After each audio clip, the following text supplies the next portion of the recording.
The packed courtroom fell silent as the four-star general entered, his medals catching the fluorescent lights. Sergeant Darius Thompson sat in handcuffs, still wearing his dress blues from the arrest 3 days prior. Nobody expected what came next. The general's first words would change everything everyone thought they knew about that night. Before we dive into this incredible story that shocked an entire nation, let me know where you're watching from in the comments below. Don't forget to hit that like button and subscribe for more jaw-dropping true stories that expose the harsh realities of injustice in America. Trust me, what you're about to witness will leave you speechless and questioning everything you thought you knew about our justice system. 3 days earlier, the warm Charleston evening air carried the scent of magnolia blossoms as Sergeant Darius Thompson walked hand in hand with his 22-year-old sister Maya toward the elegant Magnolia restaurant. At 28 years old, Darius stood 6 feet tall with the confident posture that marked him as career military. His crisp civilian clothes couldn't hide the disciplined bearing of a decorated Marine sniper who had served 3 tours in Afghanistan.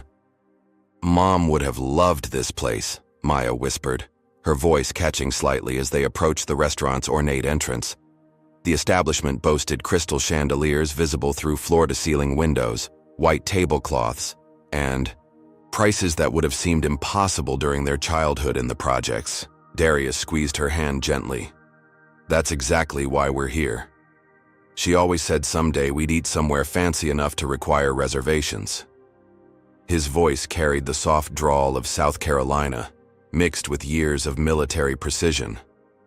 The maitre d' seated them at a corner table overlooking the historic district. For 2 hours, they celebrated Darius's recent promotion to staff sergeant, sharing stories about their late mother's dreams and their own bright futures. Maya had just graduated nursing school, while Darius was being considered for officer training. When the check arrived, Darius pulled out his military ID and credit card without hesitation. The total was $237, more than their family used to spend on groceries in a month, but tonight was special. Carol Williams, the restaurant manager, approached their table with a forced smile that didn't reach her eyes. Her gaze lingered on Darius's card, then shifted to his military identification. "I'm sorry, sir, but I need to verify these cards. Our policy requires additional identification for high-dollar transactions." Her tone carried an edge that made Maya's stomach tighten. Darius remained calm, producing his driver's license, social, security card, and military orders showing his recent promotion. "Is there a problem, ma'am?" Williams examined each document suspiciously, comparing photos and running her finger along the edges as if checking for forgeries. Other diners began staring, their conversations hushing as the scene unfolded. "These could be stolen," she announced, loudly enough for nearby tables to hear. "Military personnel are often targets for identity theft." Maya felt heat rise in her cheeks. "My brother earned those cards. He served our country for 10 years. "I understand your position," Darius said quietly, his military training keeping his voice steady despite the humiliation burning in his chest. "But I can assure you everything is legitimate. Would you like me to call my commanding officer?" William stepped back, her expression hardening. "I'm calling the police. We can't be too careful these days." The next 20 minutes felt like hours. Other patrons openly stared while Darius and Maya sat in their seats, the unpaid check creating an invisible barrier around their table. Darius checked his watch repeatedly, thinking about the early morning flight back to base. Officers Jake Mitchell and Brad Stevens arrived with hands already resting on their weapons. Mitchell, a 15-year veteran with graying temples, scanned the restaurant before focusing on Darius.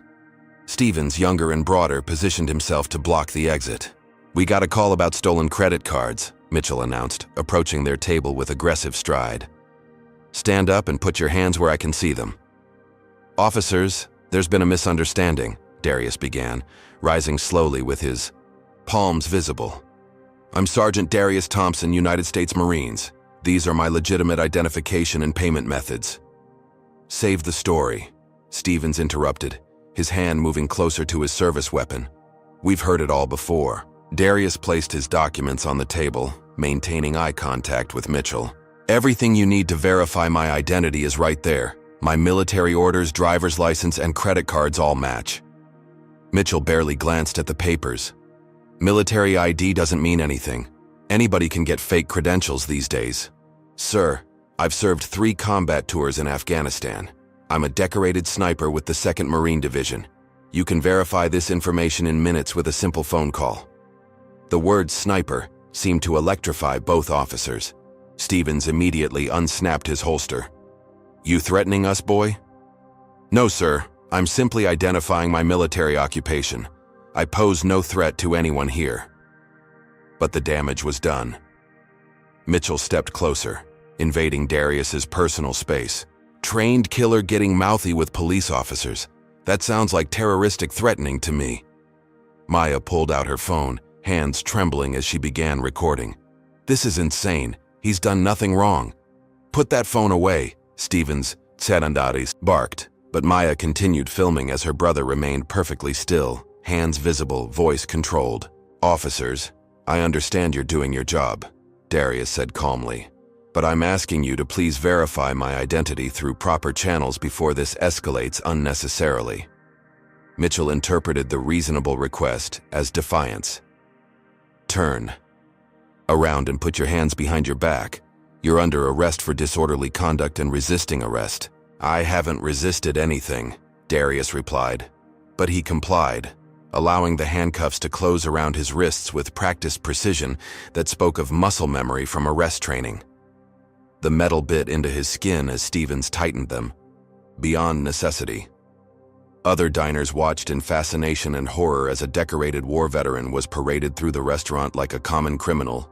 You're making a mistake, Maya called out, tears streaming down her face as she continued recording. He's a hero. He's saved lives. Mitchell paused at the door, looking back at the young woman with contempt. Heroes don't threaten innocent people with their military training. As they pushed Darius into the patrol car, his dress shoes slipping on the sidewalk, he caught sight of his reflection in the restaurant window. The same man who had been sharing stories about their mother's dreams was now hunched in the back of a police cruiser, his dignity stripped away by assumptions and prejudice. The viral video would be online within hours.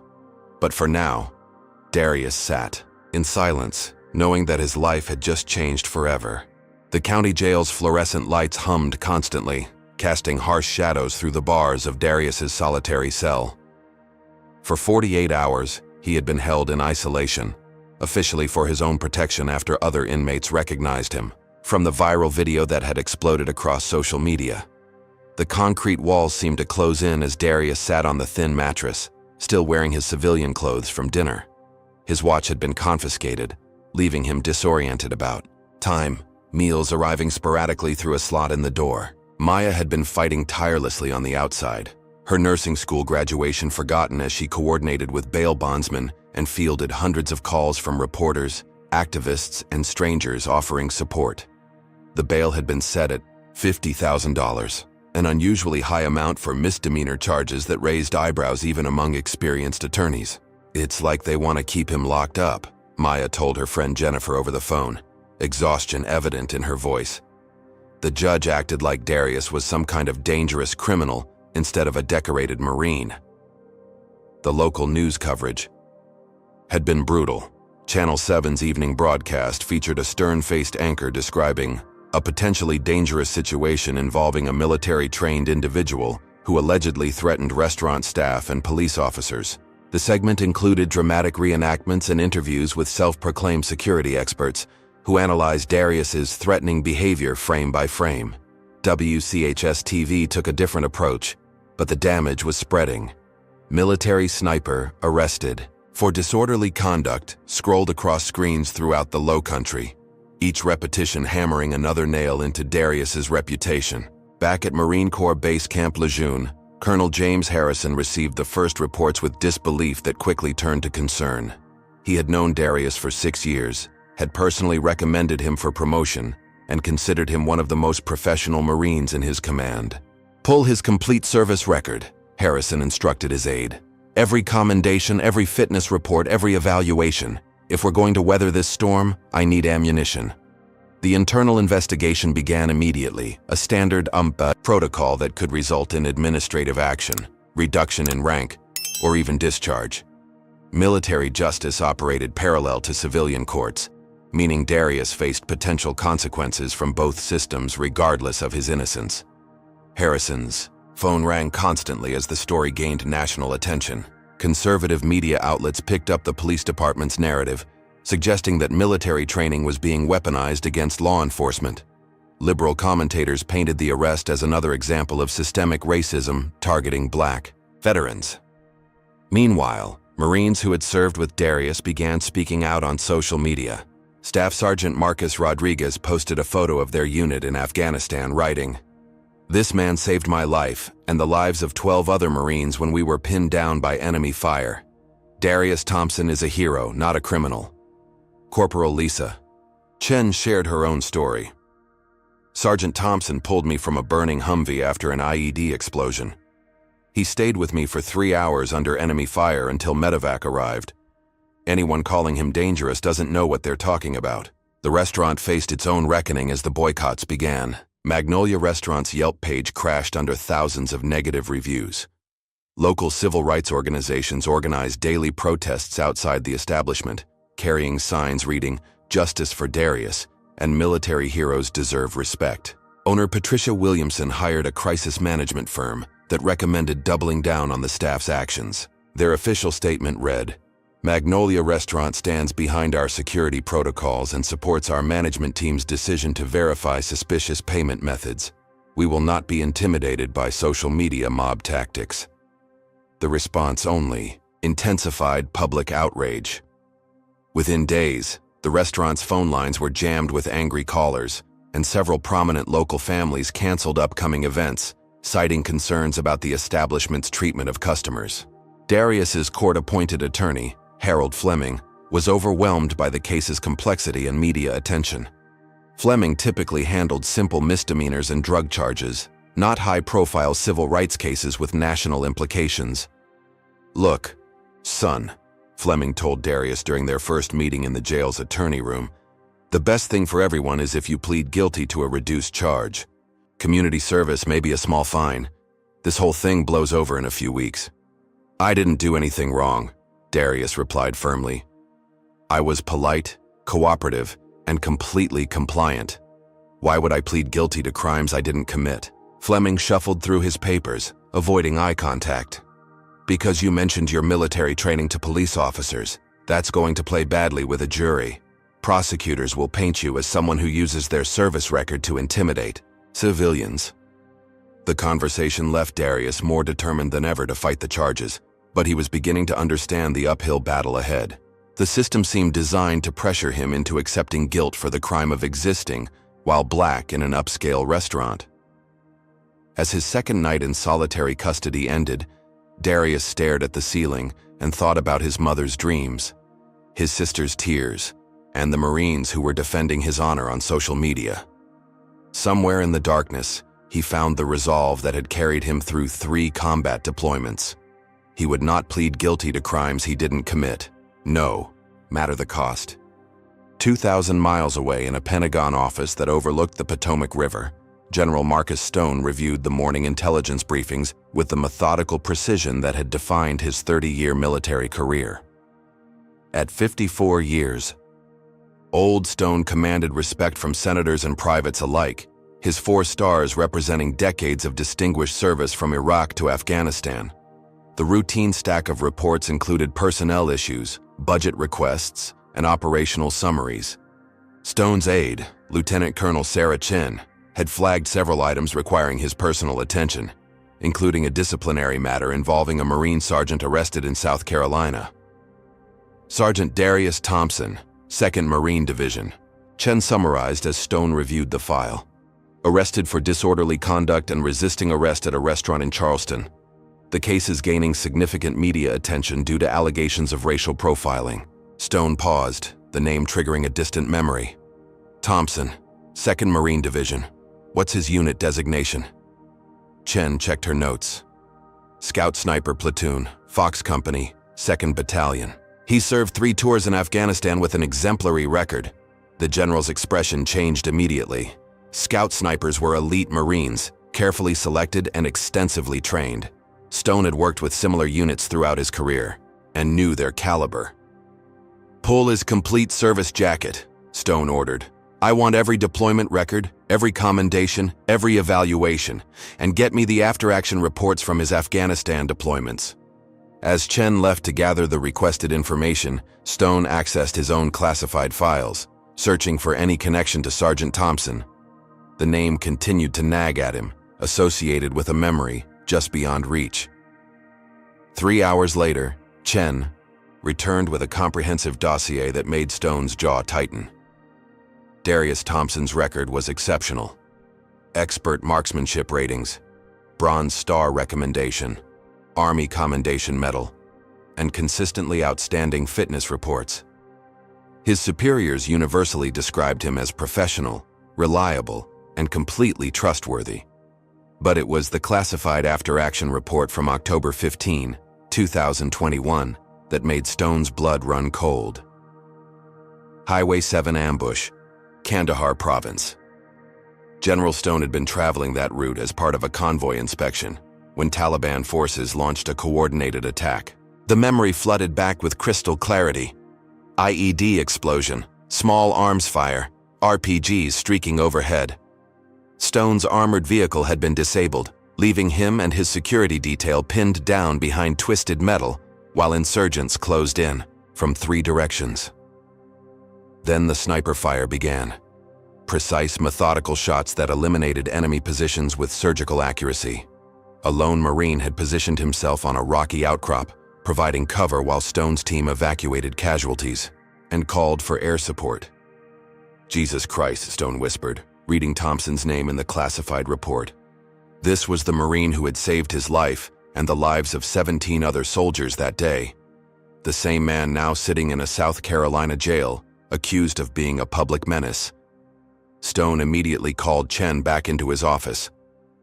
"I need you to contact the Pentagon's Legal Affairs Division. We need to discuss declassifying portions of Sergeant Thompson's service record." "Sir, that could be complicated. Most of his Afghanistan operations remain classified for operational security reasons." "Then we'll declassify what we need to." "Declassify," Stone replied firmly. "This Marine saved my life and dozens of others. I will not stand by while he's destroyed by a broken system that refuses to see his true character." Chen understood the implications immediately. Declassifying military records required approvals from multiple departments and could potentially expose sensitive operational details.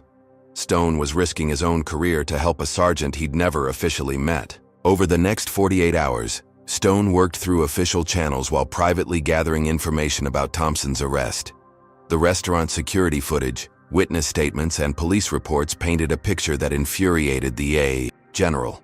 A decorated war hero had been humiliated and criminalized for the offense of dining while black. Stone also discovered disturbing patterns in the Charleston Police Department's arrest records. Officers Mitchell and Stevens had multiple complaints for excessive force, primarily involving black citizens, but internal investigations had consistently cleared them of wrongdoing. The restaurant manager's history was equally troubling. Carol Williams had worked at 3 previous establishments, leaving each amid complaints of discriminatory customer service. Former employees were willing to testify about her pattern of targeting minority customers with unnecessary security protocols. As Stone prepared for the most unconventional decision of his military career, he thought about the young Marine who had risked everything to save strangers in a foreign desert. That same courage and selflessness was now being painted as dangerous criminality by people who had never faced enemy fire or made life-and-death decisions under pressure. The general picked up his secure phone and dialed the Pentagon's Legal Affairs Office. "This is General Stone. I need to discuss emergency declassification procedures for a matter of national importance. What would you say if a 4-star general was willing to risk his entire career to save one Marine's reputation?" Comment number 1. If you believe military heroes deserve better treatment from our justice system, and don't forget to like and subscribe for more incredible stories of courage and justice. But here's the question that should keep you awake tonight. How many other heroes are sitting in jail cells right now, their service records hidden behind classification levels while their lives crumble around them? The answer to that question will shock you, and it's coming up next in this unbelievable story. FBI agent Rebecca Martinez had seen enough civil rights violations during her 12-year career to recognize the warning signs immediately. The Thompson case exhibited all the classic indicators: disproportionate response, inconsistent witness, statements, and a pattern of similar incidents involving the same officers. Martinez's assignment to investigate potential federal civil rights violations came directly from the Justice Department's Civil Rights Division. High-profile cases involving military personnel and viral social media attention triggered automatic federal oversight, especially when local authorities showed reluctance to pursue thorough investigations. Her first stop was the Charleston Police Department's Internal Affairs Division, where Detective Tom Brady grudgingly provided access to personnel files. Brady, a 22-year veteran with political aspirations, clearly resented federal interference in local matters. "Officers Mitchell and Stevens are good cops," Brady insisted, sliding thin folders across his desk. "They've been dealing with increased crime in that district. Sometimes they have to make quick decisions under pressure." Martinez reviewed the ISI files with growing concern. Mitchell's folder contained 14 complaints over 8 years, including 5 allegations of excessive force. All had been internally investigated and dismissed, typically with conclusions that the complainants were uncooperative or unreliable witnesses. Stevens's record was even more troubling: 7 excessive force complaints in 4 years, plus documented connections to social media groups with white supremacist sympathies. Screenshots showed Stevens liking and sharing posts about protecting white neighborhoods and teaching respect to thugs. "You're aware of Officer Stevens' social media activity?" Martinez asked Brady directly. The detective shifted uncomfortably. "What officers do on their personal time isn't department business, as long as it doesn't affect their professional duties. Associating with white supremacist groups doesn't affect professional duties when dealing with black citizens?" Brady's face reddened. "Agent Martinez, I don't appreciate the implication. These officers serve all citizens equally." But Martinez's investigation was just beginning. She spent the following week interviewing witnesses, reviewing security footage from neighboring businesses, and documenting the massive discrepancies between police reports and actual evidence. The restaurant's security system had mysteriously malfunctioned during the incident, but cameras from 3 surrounding businesses captured different angles of the arrest. The footage showed Darius remaining calm and compliant throughout the encounter, directly contradicting police claims of aggressive behavior and resistance. Martinez also interviewed former Magnolia restaurant employees who painted a disturbing picture of systematic discrimination under manager Carol Williams. Server Jessica Rodriguez, who had quit 3 months earlier, provided detailed testimony about Williams' instructions to watch black customers closely and verify their payment methods thoroughly. "She would tell us that certain types of people couldn't afford our prices," Rodriguez explained during a recorded interview. "If black customers ordered expensive items, she wanted us to check their credit cards multiple times and ask for additional identification." Busboy Anthony Washington, another former employee, described Williams's practice of calling police whenever black customers questioned her excessive security measures. She had the police department's number memorized. Anytime someone complained about the treatment, she threatened to call the cops for disturbing other diners.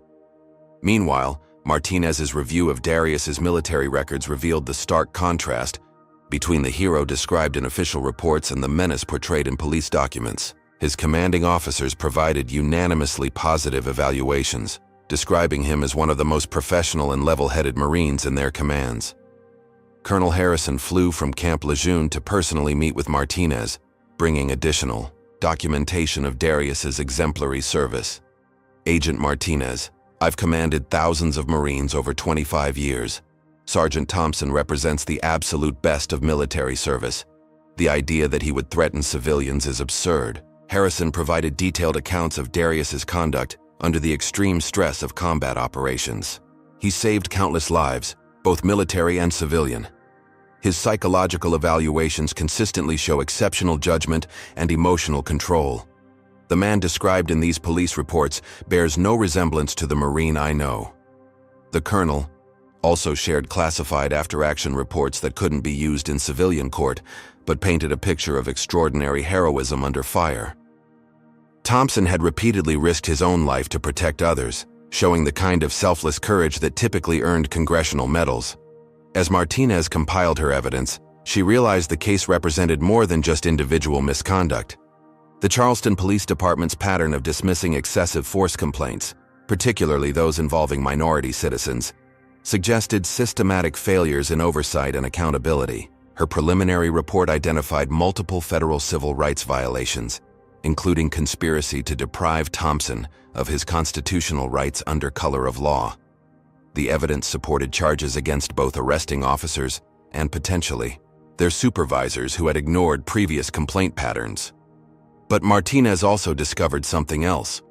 General Marcus Stone had been quietly pulling strings in Washington, requesting emergency declassification of Thompson's service records. The four-star general's involvement suggested that Darius Thompson's military service included classified heroic actions that could revolutionize public perception of the case. The FBI agent found herself in the unusual position of investigating a case where the victim was simultaneously a decorated war hero and a symbol of systemic racism in law enforcement. The contradictions highlighted the complex challenges facing Black veterans who served their country with distinction, only to face discrimination and prejudice at home. As Martinez prepared her recommendations for federal prosecution, she couldn't shake the feeling that this case would become a watershed moment for civil rights enforcement. The evidence was overwhelming, the injustice was clear, and the national attention was intense. The question wasn't whether federal charges would be filed, but whether the local system could handle the truth about what really happened that night at Magnolia Restaurant. The phone call that changed everything came at 7:37 on a Tuesday morning. Maya Thompson was stirring her coffee in the cramped kitchen of her apartment when attorney Marcus Williams introduced himself as one of the nation's leading civil rights lawyers, offering to represent her brother pro bono. Williams had built his reputation defending victims of police brutality and racial discrimination across the South. His law firm in Atlanta had won multi-million-dollar settlements and secured policy changes in police departments from Miami to Memphis. When he saw Darius's arrest video, Williams recognized the potential for systemic change. "Your brother's case represents everything wrong with our criminal justice system," Williams explained during their first meeting at the county jail. "But it also represents an opportunity to expose these problems and demand real accountability." The contrast between Williams and court-appointed attorney Fleming was striking. Where Fleming recommended plea bargains and quiet settlements, Williams brought a team of investigators, expert witnesses, and media strategists determined to fight, publicly and aggressively. District Attorney Helen Shaw felt the pressure immediately. Shaw was 18 months into her first term, having campaigned on a platform of being tough on crime and supporting our brave police officers. Her re-election chances depended on maintaining strong relationships with law enforcement unions and conservative voters. Shaw's response was to double down on prosecution. She upgraded the charges against Darius, adding terroristic threatening based on his mention of sniper training during the arrest. The new charge carried potential prison time and would permanently destroy his military career if convicted. "We cannot allow individuals to use military training to intimidate law enforcement officers," Shaw announced at a press conference surrounded by police union representatives. "This prosecution sends a clear message that threatening behavior will not be tolerated, regardless of someone's background." The escalation outraged civil rights organizations and military veterans groups. Protests outside the courthouse grew, larger each day, with demonstrators carrying signs reading "Justice for Darius" and "Veterans deserve respect." Counter-protesters organized their own rallies, supporting the police officers and questioning Thompson's motives. The division tore through Charleston's community along predictable lines. Historic Black churches held prayer vigils for Darius, while police fraternal organizations raised money for Mitchell and Stevens's legal defense. Local radio talk shows became battlegrounds where callers argued passionately about race, military service, and law enforcement. Maya found herself thrust into an unwanted spotlight as the face of her brother's defense. Civil rights organizations asked her to speak at rallies, while hostile strangers sent threatening messages through social media. The nursing job she had worked so hard to obtain was jeopardized when her employer received complaints about employing a cop-hater's sister. The media coverage became increasingly polarized. Conservative outlets like Fox News featured segments questioning whether military training created dangerous veterans who couldn't adjust to civilian life. Liberal commentators on MSNBC used Darius's case to highlight systemic racism in law enforcement. CNN's evening coverage included heated debates between legal experts who disagreed about everything from the arrest's legality to the appropriate charges. The case became a Rorschach test for viewers' pre-existing beliefs about race, policing, and military service. Restaurant owner Patricia Williamson hired the same crisis management firm that had handled corporate scandals for Fortune 500 companies. Their strategy involved aggressive media campaigns portraying Darius as an entitled veteran who used his military record to avoid consequences for inappropriate behavior. The firm produced professional video testimonials from customers who claimed to feel unsafe when military personnel mentioned their training. They organized letter-writing campaigns to local newspapers describing the importance of supporting business owners who prioritized customer safety. But the strategy backfired spectacularly when investigative reporters discovered the crisis management firm's history of defending corporate clients accused of racial discrimination. The revelation added another layer of public relations disaster to an already devastating situation for Magnolia Restaurant. Death threats began arriving at multiple locations. Maya received anonymous phone calls warning her to drop the racism card or face consequences. Officers Mitchell and Stevens also reported threatening messages, leading to increased security at the police department and courthouse. The toxicity reached new levels when someone leaked Darius's home address online, prompting drive-by harassment and vandalism. Maya was forced to stay with friends while security cameras were installed around their childhood home. Meanwhile, Williams's legal team worked around the clock preparing for trial. They interviewed dozens of witnesses, analyzed hours of security footage, and consulted with experts on police procedures, military psychology, and racial bias in law enforcement. The defense team discovered that Magnolia Restaurant had paid settlements in 3 previous discrimination cases, all involving black customers who complained about excessive security protocols. The restaurant's insurance company had actually recommended diversity training for management staff, recommendations that were ignored.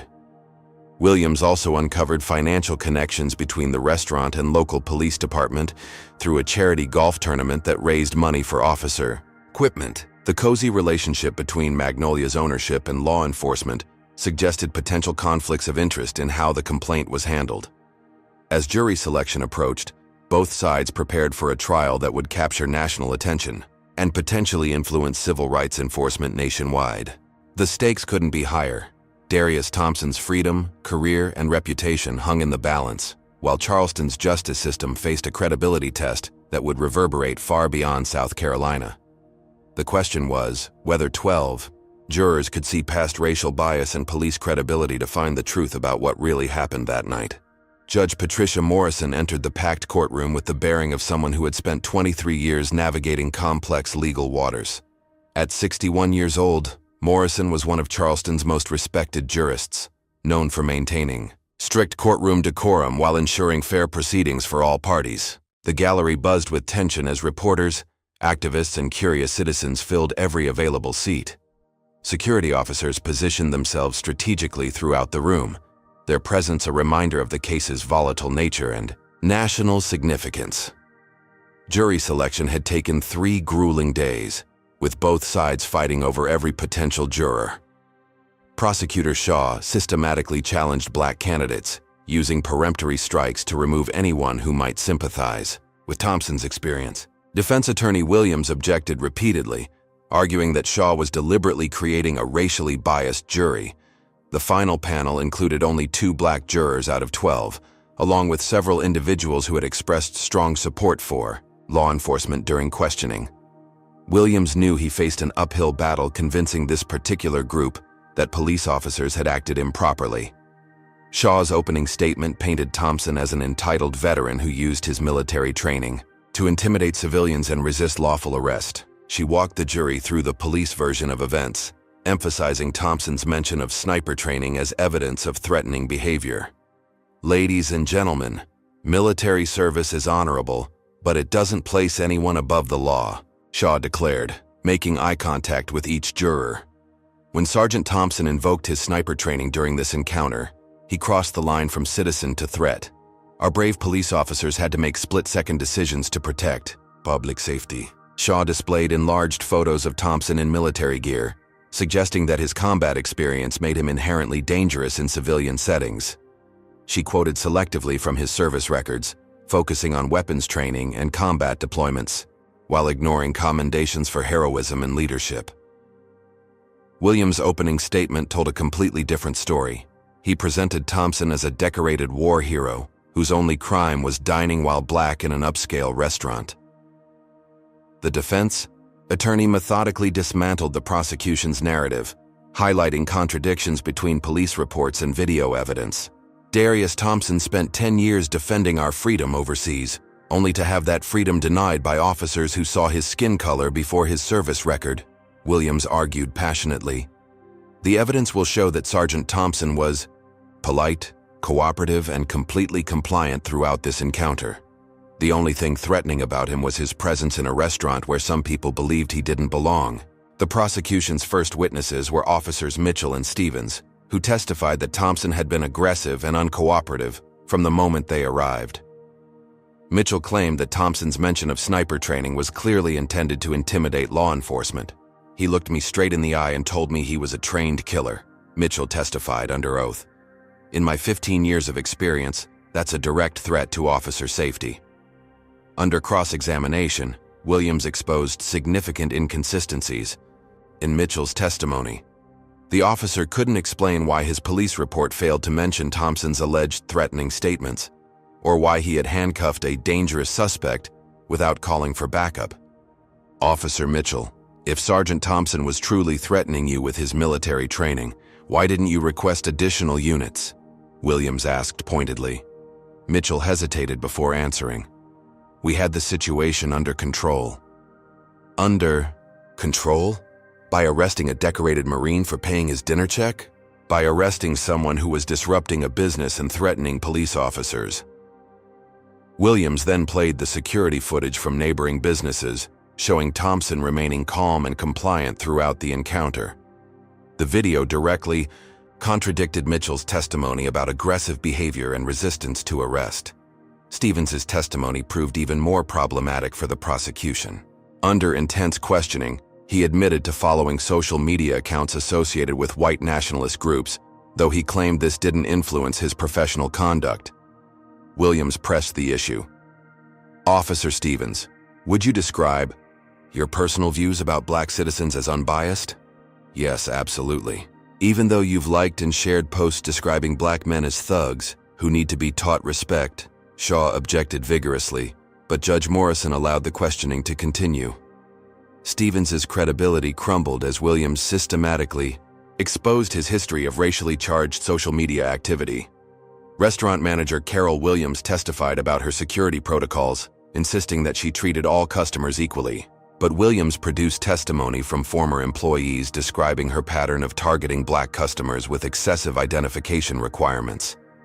Former server Jessica Rodriguez testified that Williams had explicitly instructed staff to watch black customers closely and verify their payment methods more thoroughly than white customers. The testimony painted a picture of systematic discrimination that went far beyond Thompson's individual experience. The prosecution attempted to rehabilitate their case by calling character witnesses for the police officers, including supervisors, who praised their professionalism and dedication. But Williams's cross-examination revealed that these same supervisors had dismissed multiple excessive force complaints without thorough investigation. As the first week of testimony concluded, the prosecution's case was clearly struggling. Video evidence contradicted police testimony, witness accounts exposed discriminatory practices, and expert testimony on police procedures showed that the officers had violated multiple protocols during Thompson's arrest. But Williams knew that credibility battles between police officers and black defendants traditionally favored law enforcement, even when evidence supported the defense. He needed something dramatic to overcome jurors' ingrained deference to police authority. What he didn't know was that help was coming from the highest levels of military command, in the form of a 4-star general who was prepared to risk his own career to ensure justice for a Marine who had saved his life. Do you think a decorated war hero should have to prove his innocence for the crime of eating dinner? Comment number 1. If you believe our veterans deserve better treatment from the justice system they fought to protect, like this video. If you're outraged by what you've seen so far, and subscribe for more incredible stories that expose the truth about justice in America. But here's the question that will determine everything. What happens when the most powerful military officer in the country decides that one Marine's honor is worth more than his own career? The answer will leave you speechless, and it's coming up next. The Pentagon's secure conference room hummed with tension as General Marcus Stone faced the most important decision of his military career. Seated around the polished oak table were officials from the Department of Defense, the National Security Council, and the Pentagon's Legal Affairs Division. Stone had requested emergency declassification of portions of Sergeant Thompson's service record, specifically the classified after-action reports from Afghanistan that detailed his heroic actions during the Highway 7 ambush. The request was unprecedented and potentially career-ending. "General Stone," began Deputy Defense Secretary Patricia Hayes, "you understand the implications of what you're proposing? Declassifying operational details from ongoing counterterrorism operations could compromise national security." Stone leaned forward, his 4 stars catching the overhead lights. "Ma'am, with respect, allowing a decorated war hero to be destroyed by false accusations compromises something far more important than operational security. It compromises our nation's promise to the men and women who risk everything in our service." The Legal Affairs representative, Colonel David Martinez, reviewed the classified documents spread across the table. "Sir, the Thompson file contains information about intelligence assets, tactical procedures, and geographical details that remain sensitive. Even partial declassification could expose ongoing operations." Stone had anticipated this objection.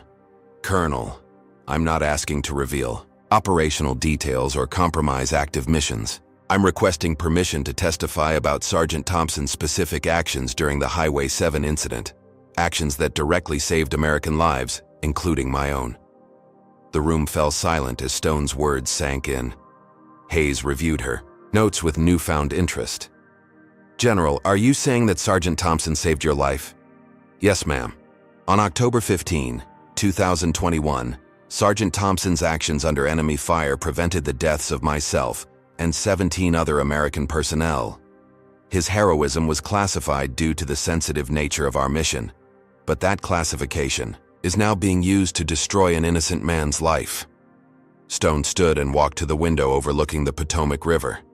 "Ladies and gentlemen, I've served this country for 30 years. I've made difficult decisions that affected thousands of lives, but I've never faced a choice as clear as this one. We can protect bureaucratic procedures, or we can protect the Marine who risked everything to protect us." Hayes consulted with her legal advisors before responding. "General Stone, if we approve this declassification, you understand that your testimony could become public record? Your involvement in classified operations could be exposed to hostile intelligence services." "I understand completely, ma'am. Some things are more important than personal security." The authorization came through 6 hours later, with strict limitations on what information could be revealed. Stone would be permitted to testify about Thompson's specific actions during the ambush, his demonstrated courage under fire, and the lives saved by his intervention. Operational details, unit designations, and geographical specifics would remain classified. Meanwhile, in Charleston, the trial was reaching its climax. Williams had presented his character witnesses, including Thompson's former commanding officers, who testified about his exemplary service record. But he knew that without the classified information about Thompson's heroic actions, the defense was missing its most powerful evidence. Colonel Harrison had flown in from Camp Lejeune to testify, providing emotional testimony about Thompson's character and professionalism. "In 25 years of military service, I have never encountered a Marine of higher caliber than Sergeant Thompson. He represents everything honorable about military service." The prosecution's cross-examination focused on military training, and whether combat experience could make veterans dangerous in civilian settings. Shaw suggested that Thompson's sniper training inherently made him a threat to public safety, regardless of his service record. Expert witnesses testified about police procedures, racial bias in law enforcement, and the psychological effects of military service. Dr. Amanda Rodriguez, a forensic psychologist, explained that Thompson's calm demeanor during the arrest was consistent with military training in high-stress situations, not evidence of threatening behavior.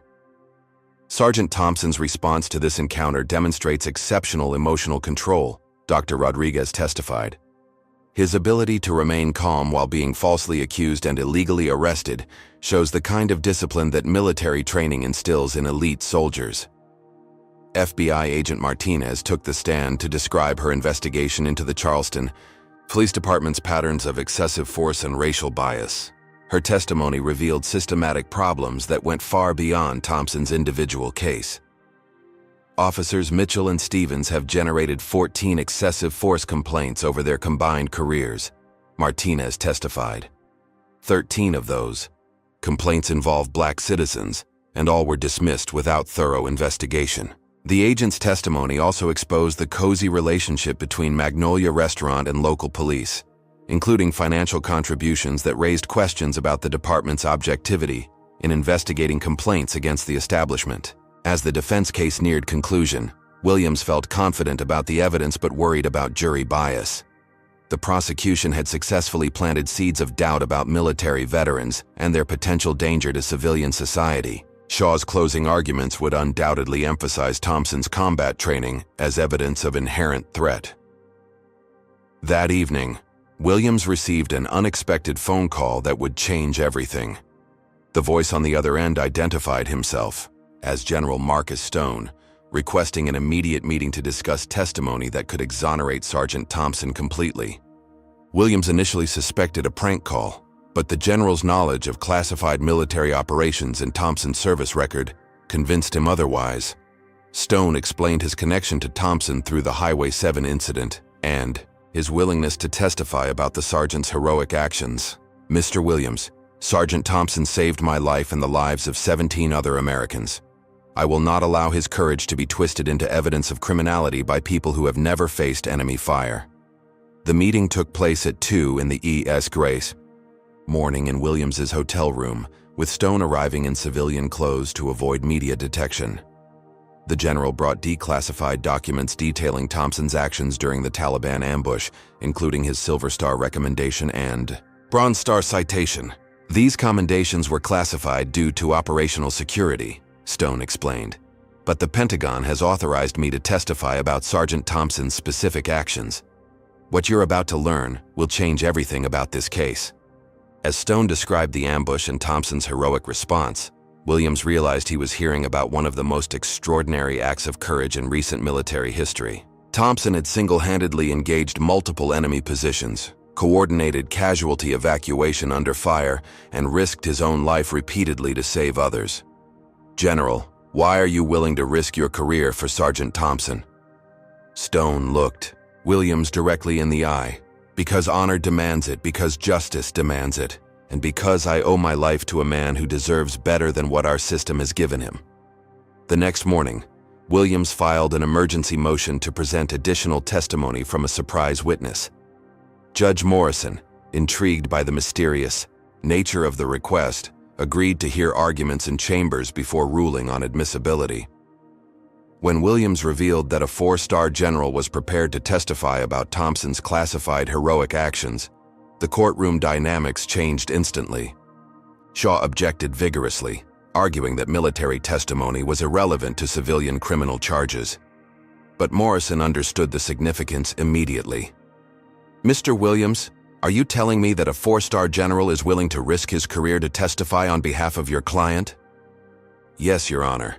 General Stone believes that justice requires the complete truth about Sergeant Thompson's character and service, regardless of classification levels or personal consequences." Morrison made her decision quickly. "I'll allow the testimony. The jury has a right to hear all relevant evidence about the defendant's character, especially from someone of General Stone's stature and personal knowledge." As word spread that a 4-star general would testify, The media frenzy reached new heights. Reporters speculated about classified operations, heroic actions, and the unprecedented nature of such high-level military intervention in a civilian trial.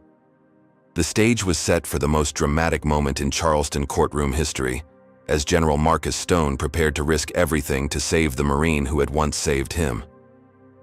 The courtroom fell into absolute silence as General Marcus Stone entered through the main doors, his dress blue uniform immaculate, and his 4 stars gleaming under the fluorescent lights. Every person in the packed gallery turned to stare at the most senior military officer to ever testify in a Charleston criminal trial. Judge Morrison called for order as gasps and whispers rippled through the crowd. Stone walked with the confident bearing of someone accustomed to command, his numerous ribbons and decorations telling the story of 3 decades of distinguished service from Iraq to Afghanistan. Ladies and gentlemen of the jury, Judge Morrison announced formally, please welcome General Marcus Stone, United States Army, who has been called as a character witness for the defense. Shaw leaped to her feet with a desperate objection. Your Honor, this is highly irregular. Military testimony has no bearing on civilian criminal charges. This is clearly a publicity stunt designed to prejudice the jury. Williams responded calmly. Your Honor, General Stone has direct personal knowledge of Sergeant Thompson's character and actions under extreme circumstances. His testimony is directly relevant to the defendant's credibility and reputation for truthfulness. Morrison sustained the defense position. General Stone may testify about his personal knowledge of the defendant's character and military service. The jury will determine what weight to give his testimony. Stone approached the witness stand with measured steps, his bearing commanding absolute attention from every person in the courtroom. As he raised his right hand to be sworn in, the historic significance of the moment was lost on no one. General Stone, Williams began after the oath was administered, please state your current position and length of military service. I am General Marcus Stone, United States Army, currently serving as Deputy Chief of Staff for Operations, i.e., have served our nation for 30 years, including multiple combat deployments in Iraq and Afghanistan. Williams gestured toward Thompson at the defense table. Do you know the defendant, Sergeant Darius Thompson? I do, though not personally until today. Sergeant Thompson saved my life and the lives of 17 other American service members during combat operations in Afghanistan. The courtroom erupted in surprised murmurs. Shaw objected again, but Morrison overruled her, instructing Stone to continue. General, can you describe the circumstances under which Sergeant Thompson saved your life? Stone turned to face the jury directly, his voice carrying the authority of absolute truth. On October 15, 2021, I was conducting a convoy inspection along Highway 7 in Kandahar province when our vehicles were attacked by Taliban insurgents using improvised explosive devices and coordinated small arms fire. The general's voice remained steady as he described the ambush in vivid detail. My armored vehicle was disabled by an IED explosion. The blast killed my driver instantly and left me and my security detail pinned down behind cover, while enemy fighters advanced from 3 directions. Stone paused, allowing the gravity of the situation to sink in. We were taking heavy fire from multiple positions. Casualties were mounting, and our position was becoming untenable. That's when Sergeant Thompson engaged the enemy. Williams stepped closer to the witness stand. What did Sergeant Thompson do? Sergeant Thompson positioned himself on elevated terrain approximately 400 meters from our location and began engaging enemy combatants with precision rifle fire. Working alone and under intense enemy fire, he systematically eliminated multiple insurgent positions. Stone's voice carried increasing emotion as he continued. For over 2 hours, Sergeant Thompson provided covering fire that allowed my team to evacuate casualties and establish a defensive perimeter. He personally eliminated at least 12 enemy combatants while coordinating with air support and ground reinforcements. The courtroom was completely silent now, hanging on every word from the distinguished general. But Sergeant Thompson's heroism didn't end there, Stone continued. When one of my security personnel was critically wounded and unable to reach cover, Sergeant Thompson left his protected position, crossed 200 meters of open ground, under enemy fire, and personally carried the wounded soldier to safety. Williams allowed the testimony to resonate before asking his next question. General Stone, in your 30 years of military service, how would you characterize Sergeant Thompson's actions that day? Stone looked directly at Thompson for the first time, his voice thick with emotion. Sergeant Thompson's actions represent the highest ideals of military service and American courage. He risked his own life repeatedly to save strangers, displaying the kind of selfless heroism that defines our finest warriors. Were Sergeant Thompson's actions recognized by the military? Yes. Sergeant Thompson was awarded the Silver Star for gallantry in action, the Bronze Star with V device for valor, and the Army Commendation Medal with V device. These awards were classified due to the sensitive nature of our mission, which is why his heroism has never been publicly recognized until today. Stone turned back to the jury, his voice rising with passion. Ladies and gentlemen, the man sitting at that defense table is one of the finest Marines I have encountered in 3 decades of service. He has demonstrated courage, selflessness, and dedication to duty that few people will ever match. Williams moved toward his final questions.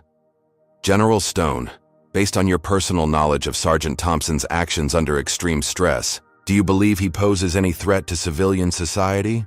Absolutely not. Sergeant Thompson's actions under the most extreme circumstances imaginable demonstrate exceptional judgment, emotional control, and respect for human life. The idea that such a man would threaten innocent civilians is absurd. Shaw's cross-examination was brief and ineffective. She attempted to suggest that combat training inherently made veterans dangerous, but Stone's responses demolished her arguments. Madam Prosecutor, military training teaches discipline, not violence. Combat experience teaches the value of human life, not disregard for it. Sergeant Thompson's record proves that military service creates protectors, not predators. As Stone I stepped down from the witness stand, he did something unprecedented in military protocol. He stopped at the defense table, came to attention, and saluted Sergeant Darius Thompson in front of the packed courtroom. Thank you for your service, Sergeant. I'm honored to finally meet the Marine who saved my life. Thompson stood and returned the salute, tears streaming down his face as the courtroom erupted in applause that Judge Morrison made no effort to stop. The general's testimony had changed everything.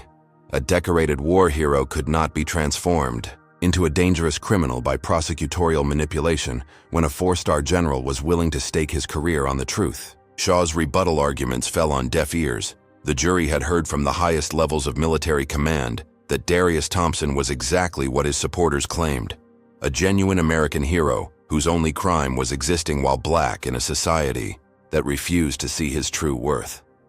As closing arguments concluded and the jury retired for deliberation, everyone in the courtroom understood that they had witnessed something extraordinary. A 4-star general had risked his career to save a sergeant's honor, proving that true leadership means protecting those who serve with distinction. The verdict would come quickly, but the impact of General Stone's testimony would resonate far beyond Charleston's courthouse. The jury deliberated for exactly 1 hour and 47 minutes before returning to the packed courtroom. Their quick return could signal either complete vindication or devastating conviction, leaving everyone in suspense as the 12 men and women filed solemnly back to their seats. Judge Morrison called for absolute silence as jury foreman Robert Jenkins, a retired schoolteacher and Army veteran, stood with the verdict form trembling slightly in his weathered hands. Has the jury reached a unanimous verdict on all charges? Morrison asked formally. We have, Your Honor. On the charge of disorderly conduct, how do you find the defendant? Jenkins looked directly at Thompson before answering. Not guilty, Your Honor. On the charge of resisting arrest, how do you find the defendant? Not guilty, Your Honor. On the charge of terroristic threatening, how do you find the defendant? Not guilty, Your Honor. The courtroom exploded into applause and cheers as Thompson collapsed into his chair, overwhelmed by relief and vindication after months of public humiliation and legal uncertainty. Maya rushed forward to embrace her brother, while Williams pumped his fist triumphantly. Judge Morrison allowed the celebration to continue for several moments before restoring order. She then addressed Thompson directly from the bench. Sergeant Thompson, please stand.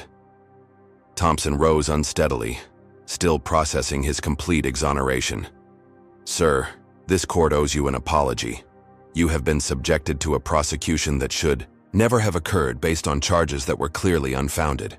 Your military service and personal character have been vindicated by the evidence, and you leave this courtroom with your honor intact." Morrison then turned her attention to the packed gallery. "This case has exposed serious problems in our law enforcement and justice systems. I am referring this matter to federal authorities for further investigation into potential civil rights violations and prosecutorial misconduct." As the gavel fell, General Stone rose from his seat in the gallery and walked purposefully toward Thompson. The courtroom fell silent again as the four-star general approached the vindicated Marine. Stone came to attention and rendered a crisp salute.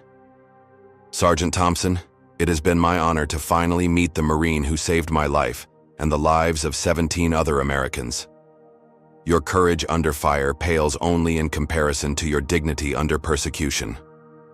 Thompson returned the salute with tears streaming down his face. "Sir, I was just doing my job." "No, Sergeant, you were being a hero, and heroes deserve better from the country they serve." The two men embraced as cameras flashed and the crowd cheered, creating an image that would define the case's legacy for generations to come. Outside the courthouse, General Stone addressed the massive crowd of supporters, protesters, and media representatives who had gathered for the verdict.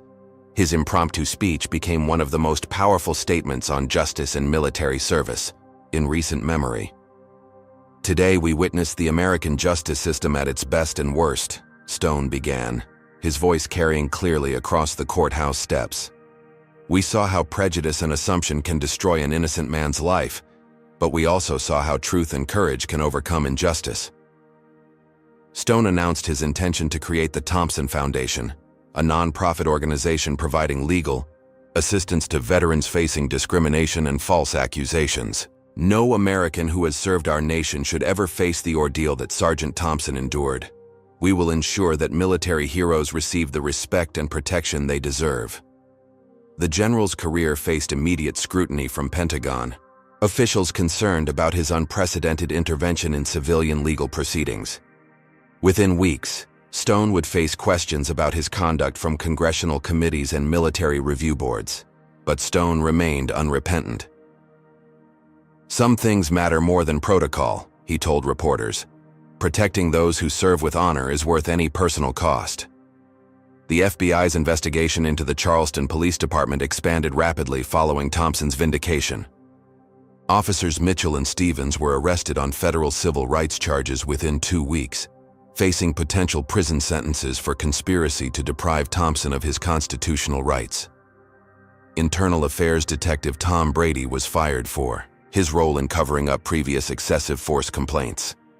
The entire department underwent federal oversight, implementing new training programs and accountability measures designed to prevent future injustices. Magnolia Restaurant closed permanently 3 weeks after the verdict, unable to survive the boycotts and public outrage.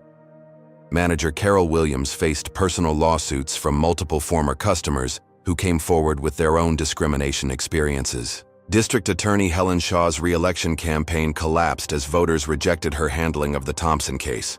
She was defeated in the primary by a reform candidate who promised to prioritize justice over prosecution statistics.